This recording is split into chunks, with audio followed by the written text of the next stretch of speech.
mundo natin ngayon ay parang lumiliit na ang distansya. With just a few clicks, kaya na nating makausap ang tao sa ibang bansa. Habang naglalakad tayo sa kalsada, napapalibutan tayo ng produkto, musika, and trends na galing sa iba't ibang parte ng mundo. Pero, paano nga ba nangyayari to? Paano naging normal na lang sa atin na kumain ng pagkain from other countries? Makinig ng Korean music, gumamit ng gadgets na ginagawa sa iba't ibang lugar. Ito ang globalization, isang salita na pilit nagkokonekta sa mga bansa, kultura at ekonomiya. Hindi lang natin tinitignan kung ano ang globalization, kundi paano rin natin ito nararamdaman sa simpleng araw-araw na ginagawa natin. In simple term, globalization means pagkakaroon ng connection, ugnayan at palitan between different countries.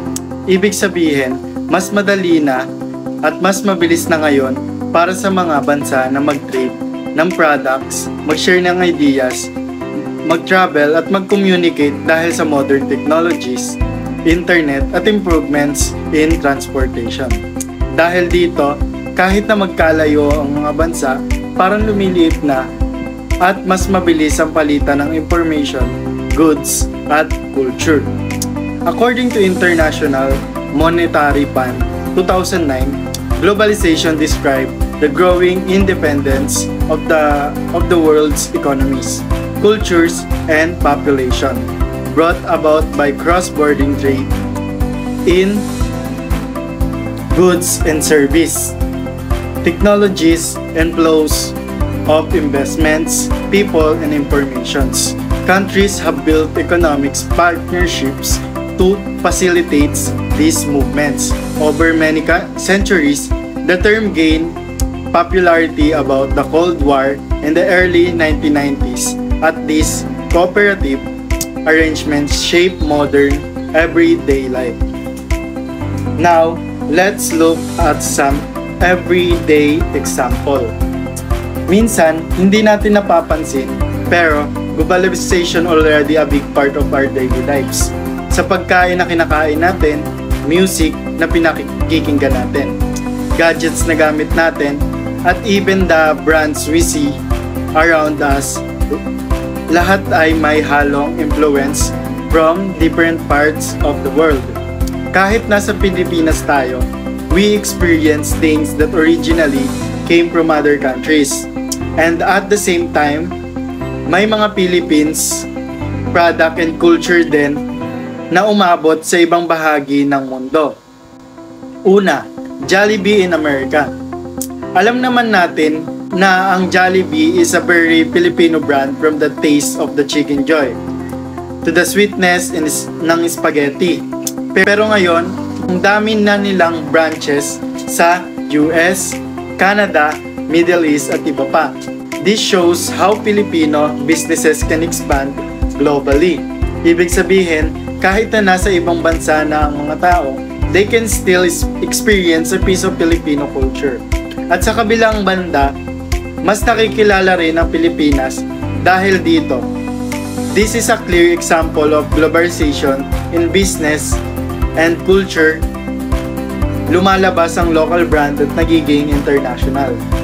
Pangalawa, K-pop in the Philippines. Everywhere you go to malls, social media, even school events, may K-pop. K-pop fans buy albums, watch concerts, follow Korean fashions, and even learn the language. This shows cultural exchange, where one country's music and entertainment become part of another culture. Nagpapakita ito kung gaano kabilis kumakalat ang trends dahil sa technology, internet, and global media. At dahil dito, mas nagiging interconnected ang mga kultura sa buong mundo. Pangatlo, the iPhone. Kung titignan natin, parang simple lang na smartphone ng iPhone, isang product na binibenta ng Apple.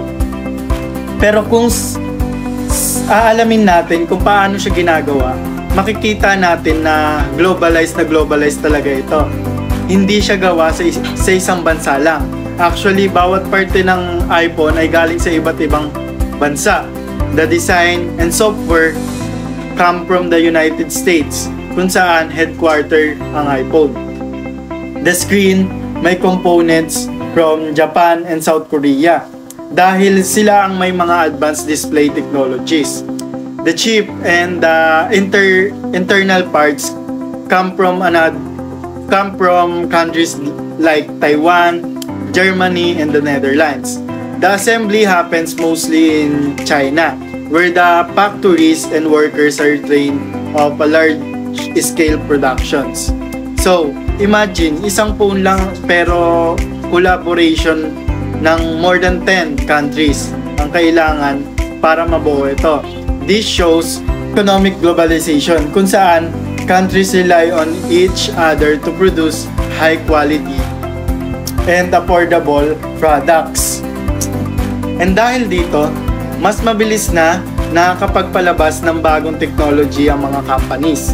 At the same time, consumers around the world, including us, benefit from the product that is result of global teamwork. This example shows economic globalizations, where countries work together to create goods more efficient and affordable. So in this example, makikita natin na globalization is not just a big concept. It's something we actually use, see, and experience every single day. When we hear the word imperialism, usually ang naiisip natin ay political control. Yung panahon ng colonization na kung saan ang isang bansa ay nangingibabaw sa isa pang bansa. But in modernization, may tinatawag tayong economic imperialism. Hindi na ito tungkol sa mga baril or armas, tungkol ito sa pera, kalakalan, and business influence. Ito yung sitwasyon na kung saan malalakas at mayayamang bansa ang nagkakaroon ng kontrol o malaking impluwensya sa ekonomiya ng mas mahihinang bansa. At ito ang iisa-isahin natin. Una ay ang control of trade. In global economic imperialism, powerful countries like United States, China, and European nations often control the flow of goods and the rules of trades. So bakit pa sila ang may control? Dahil mas malakas ang economy nila, mas advanced ang technology, sila ang may bigger companies, at sila ang may resources at pera. So they create trade agreements na kadalasan ay pabor sa kanila. Minsan naman, kailangan sundin ng weaker countries ang rules na iyon para lang makapasok sa global market. At may mga epekto ito katulad ng mas napupuno tayo ng imported products, nahihirapan ng local industries na makipag-compete, and nagiging dependent tayo sa kanila para sa essential good. Isipin na lang natin sa Pilipinas, sa bansa kung saan tayo naninirahan. Marami tayong imported products from United States tulad ng food brands, medicines, technology, and even everyday goods or essential needs natin. Dahil kilala ang American quality, mas binibili ito ng mga consumers, kaya lumiliit ang market share ng local producers. Next is multinational companies. Ito yung mga malalaking kumpanya na may branches or operations sa maraming bansa. Usually, galing sila sa powerful nations tulad ng United States. Examples, McDonald's, Starbucks, Google, Coca-Cola, Amazon, Microsoft, at marami pang iba. So, paano sila nagiging bahagi ng economic imperialism? First is they dominate local markets. Dahil malaki ang capital nila, kaya nila mag-offer ng lower prices or attractive marketing. Resulta nito ay natatalo ang small local businesses. Second is they set the standards. From quality, pricing, technology, lahat ay nakabase sa international standard nila, hindi sa local standards. Third is they bring in profit but take most of it back home. Let's say yes, may jobs and investments sila, pero yung major profit bumabalik sa bansang pinanggalingan nila. Fourth is they influence lifestyle and culture. Think about it. Bakit halos lahat ng pinupuntahan natin ay may mga McDonald's, Starbucks at iPhone? This shapes our consumption behavior. Sa Pilipinas, American multinational companies ay mayroong massive influence. From the food we eat, to the apps we use, to the products we buy, American corporations dominate the Philippine market. This is modern imperialism through business. Next is labor, outsourcing, and foreign products. The next part is the most familiar to us dahil ito ang nakikita natin araw-araw. Unahin natin yung labor. Many powerful countries rely on cheaper labor from developing countries.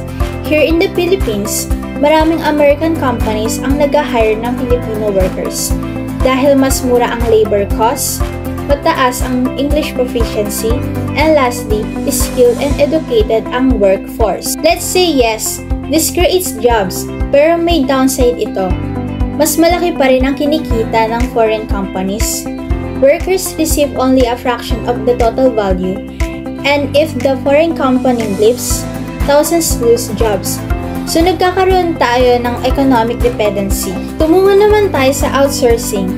Outsourcing is when foreign companies transfer certain tasks or jobs sa ibang bansa para mas makatipid. Sa Pilipinas, ang pinaka-common ay BPO or call centers, IT support, customer service, accounting, and online tech. Most clients, American corporations. This keeps our economy running but also keeps us dependent on foreign demand. If the US economy crashes or magbawas sa outsourcing, malaking epekto ito sa Pilipinas. Tumungo naman tayo sa foreign products.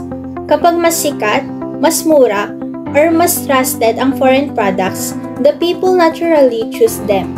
Ang mga resulta nito, lumalakas ang foreign brands, humihina ang local industries, nalulugi ang small businesses, umaasa ang consumers sa imported goods. This is also a form of economic imperialism because behavior and consumption are influenced by foreign control.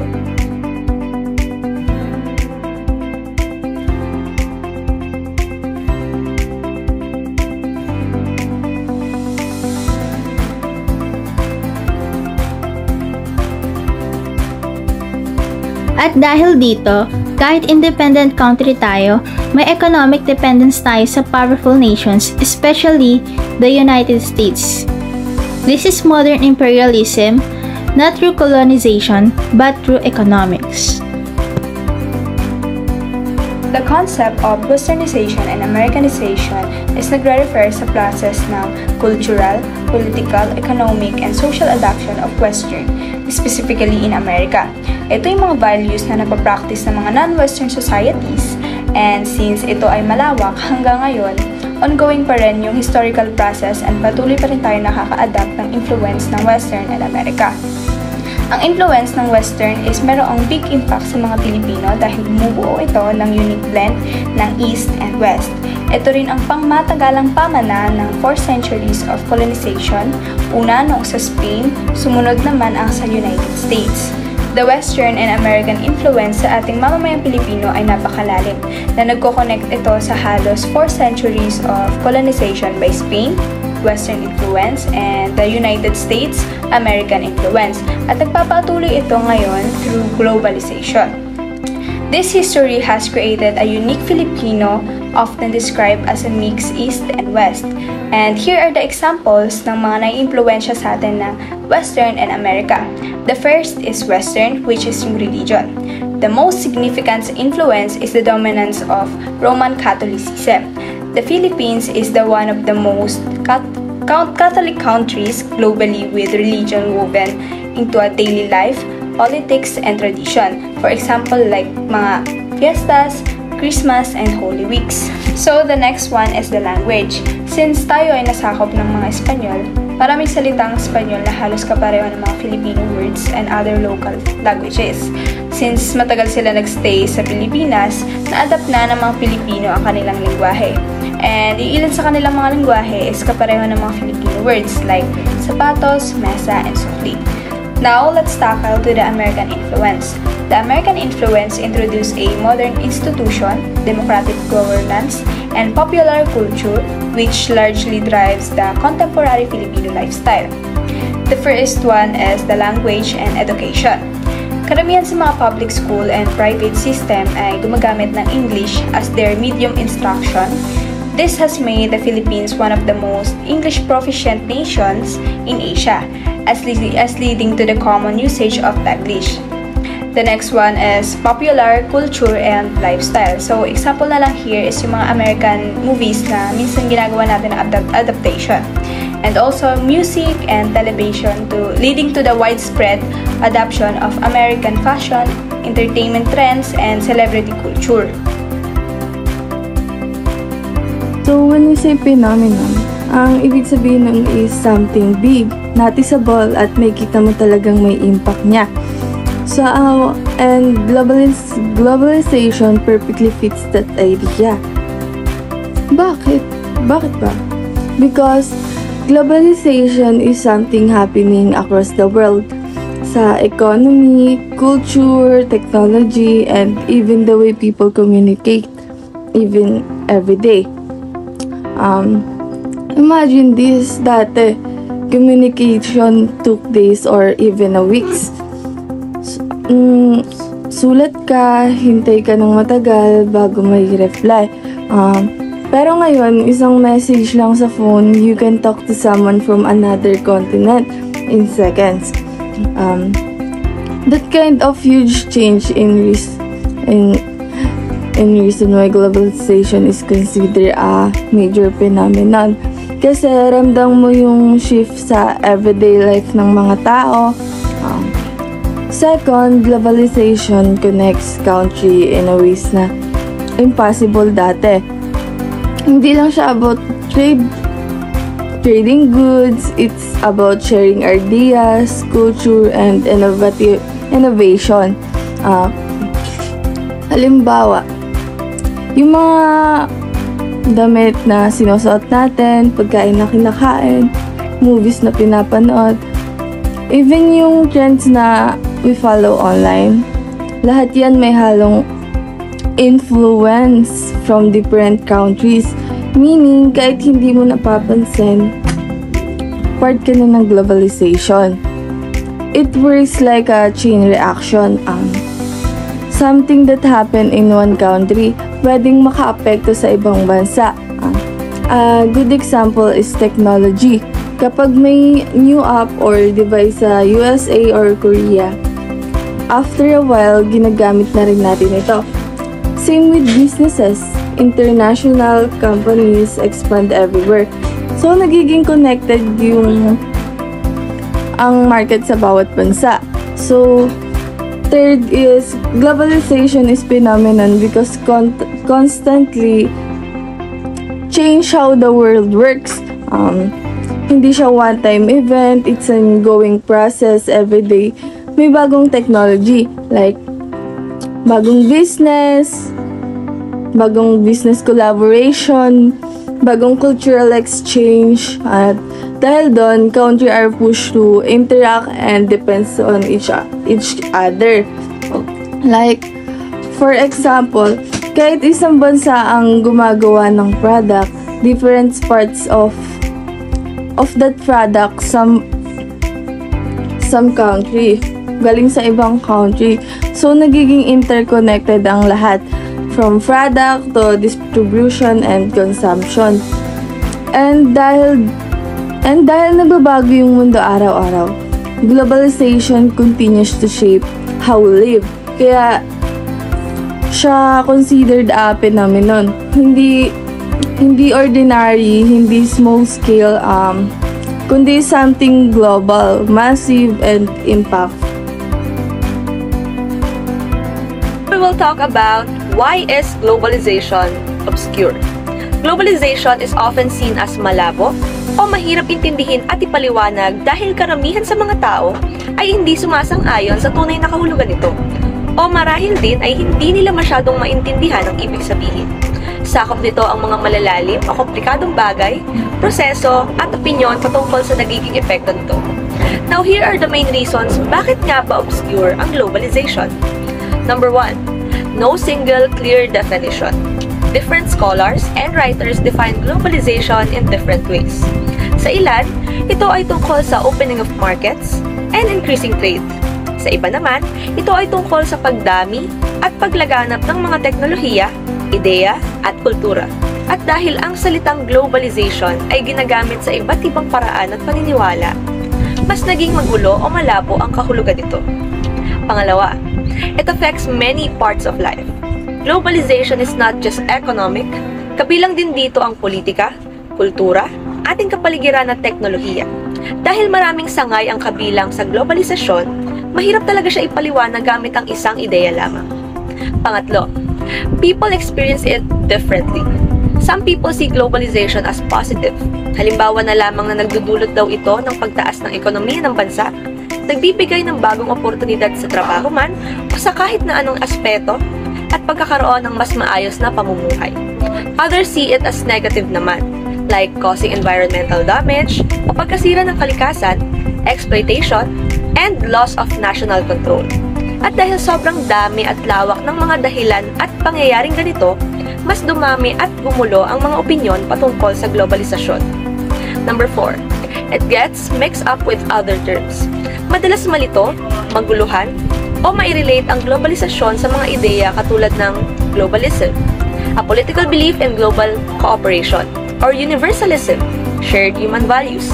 At itong pagkalito at pagkarelate sa mga terms na to ay nakadagdag sa pagkalito ng mga tao sa tunay na ibig sabihin ng salitang globalisasyon. Panglima, hard to know what causes what. Madalas na ikinalito o ikinalalabo na kung ang pagkawala ng mga trabaho, pagbabago o pagpapalit ng kultura o pagkakaroon ng mga bagong teknolohiya ay epekto nga ba ng globalisasyon o ng ibang dahilan katulad ng political decisions or technological innovation. Pang-anim, it is used in political debates. Politicians sometimes use globalization as a convenient explanation o minsan naman ay para makatakas sa mga domestic problems gaya ng unemployment at economic decline. Sa pamamagitan ng paggamit ng salitang globalisasyon, sa politika, nawawala o napapalitan ng tunay na kahulugan nito. Now in summary or in short, globalization is a complicated, multi-layered process. Komplikado at maraming proseso na nangangahulugan ang iba't ibang bagay sa iba't ibang tao at madalas na gamitin sa political and academic debates. This makes it difficult to give it one clear and simple definition. Ang globalisasyon ay may dalawang bagay. Una ay ang pagkakapareho, kung saan umahantong sa pagkakapareho ng kultura, at kung saan ang mga lokal na kultura at tradisyon ay napapalitan na ng global norms at global standards.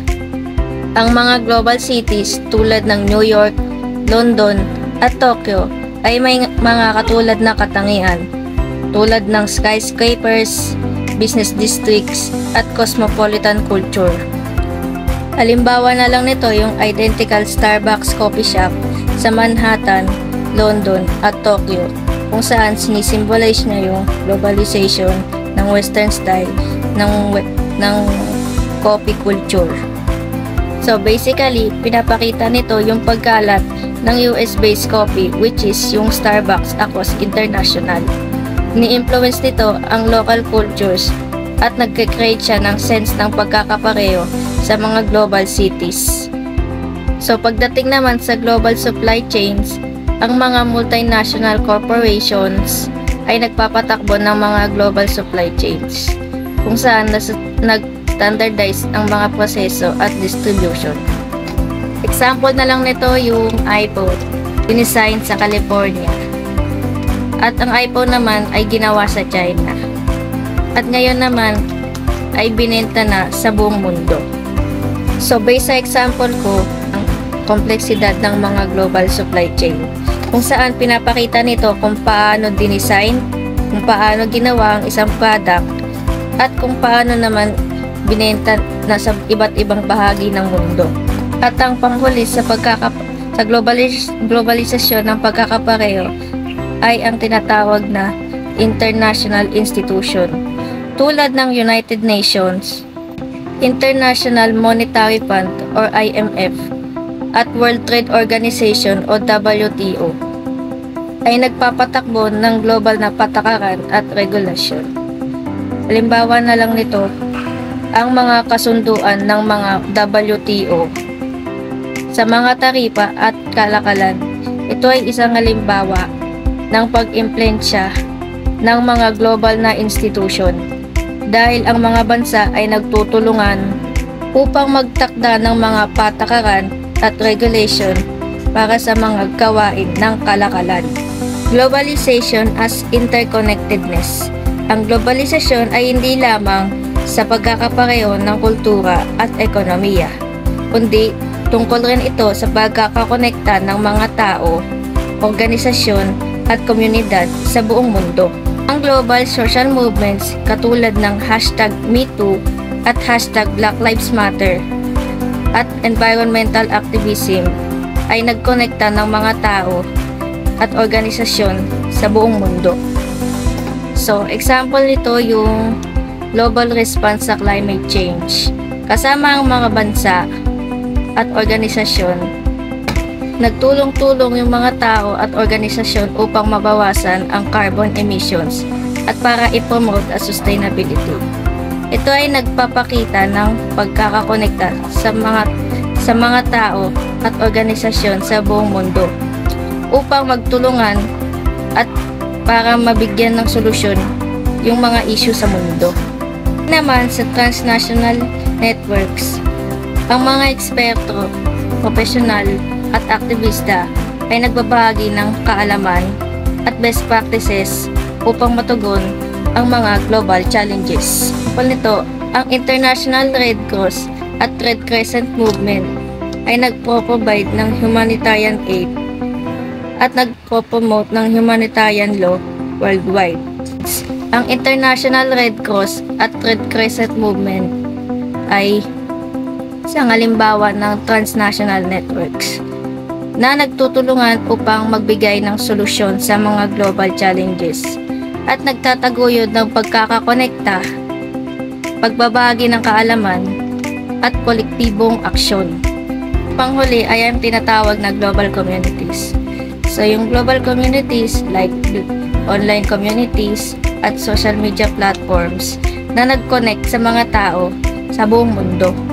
Dito is ang Filipino Diaspora Community. Ang Diaspora Community ay mayroong social media groups at online forums na nagko-connect sa mga Filipino worldwide.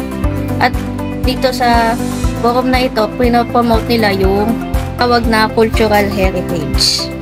So, ang example daw ng Filipino Diaspora Community ay isang magandang ilustrasyon sa mga global communities dahil ito daw ay nagbibigay ng pagkakakonekta at pagkakaisa sa mga tao sa buong mundo.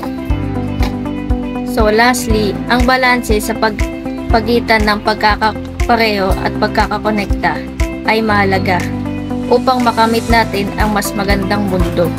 Kailangan din nating panatilihin ang mga lokal na kultura at tradisyon. Pero dapat din nating yakapin ang mga global connection at oportunidad. 3 ways of understanding globalization. Globalization is the growing connection of countries around the world.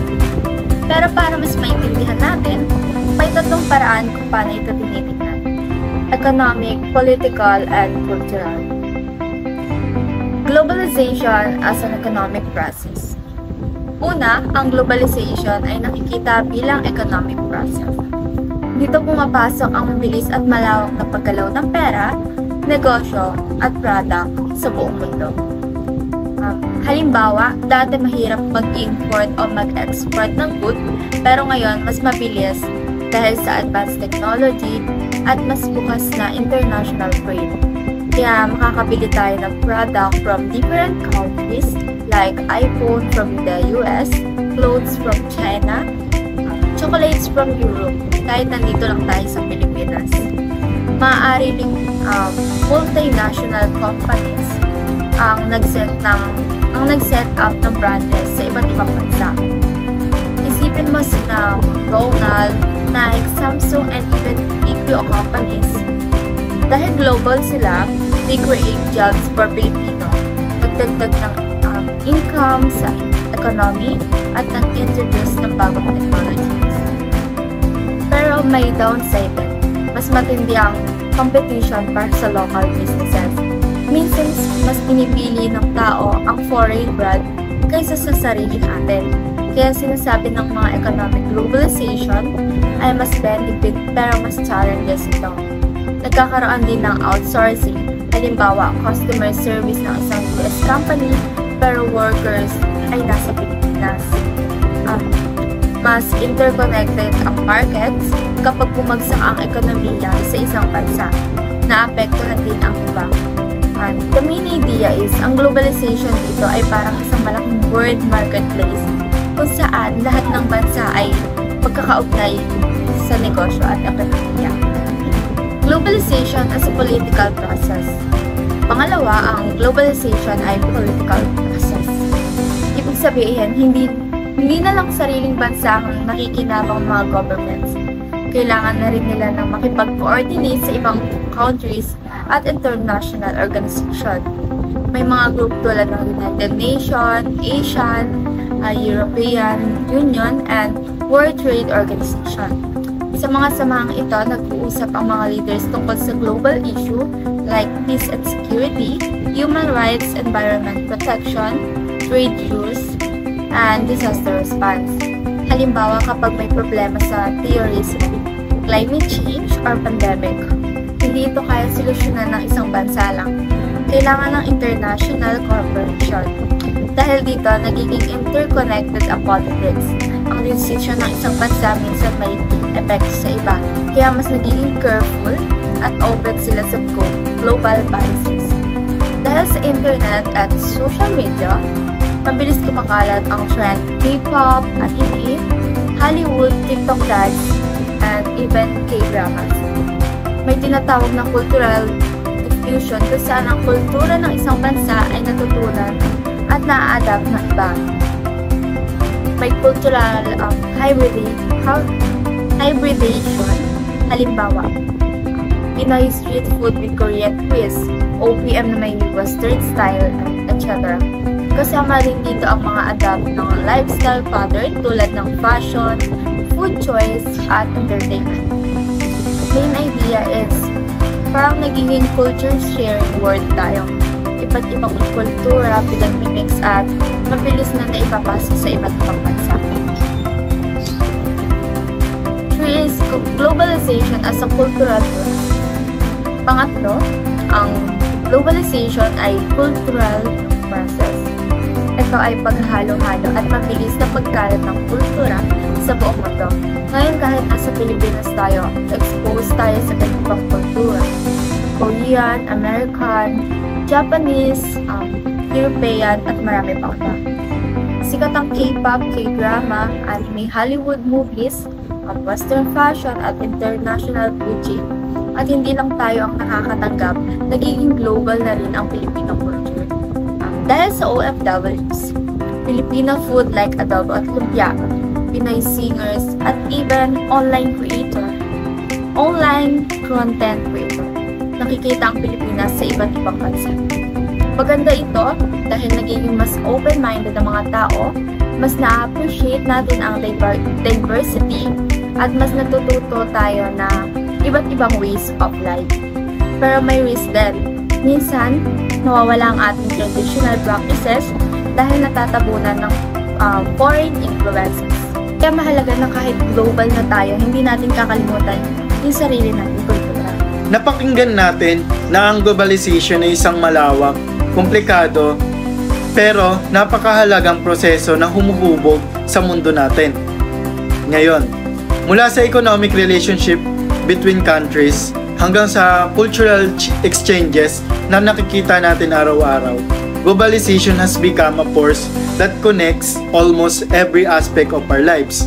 Ngayon, nalaman natin na ang iba't ibang perspective tulad ng economic imperialism, westernization, sameness at connectiveness, at kung bakit phenomenon at minsan obscure ang globalization. Minsan, malinaw na ngayon kung gaano kalalim ang epekto nito. Hindi lang ito tungkol sa paggalaw ng goods and services. It's about how countries influence one another, how ideas spread, and how the society adapt to constant global change. Sa kulturang nakita natin na music, fashion, entertainment, and lifestyle easily cross borders.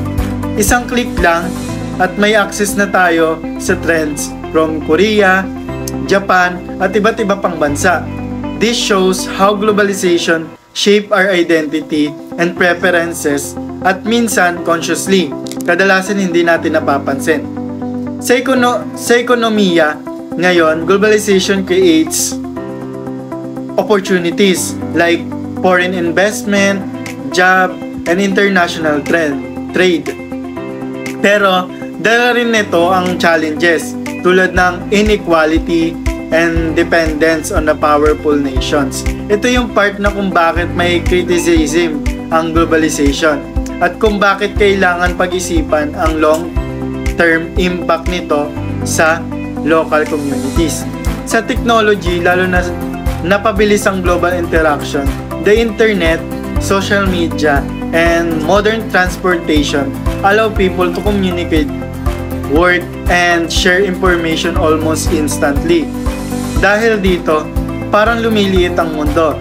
Mas madaling makipag-ugnay, mas mabilis ang palitan at mas malawak ang communication ng bawat bansa. Kaya, masasabi natin na globalization is both powerful and complex. It's bring nation closer, improve access to knowledge and resources, and opens new opportunities. Pero dala rin nito ang risk, loss of local identity, economic imbalance, and cultural dominance from more power countries. Globalization is not just a concept, it is a living phenomenon that continues to shape how we think, how we interact, and how our society develop.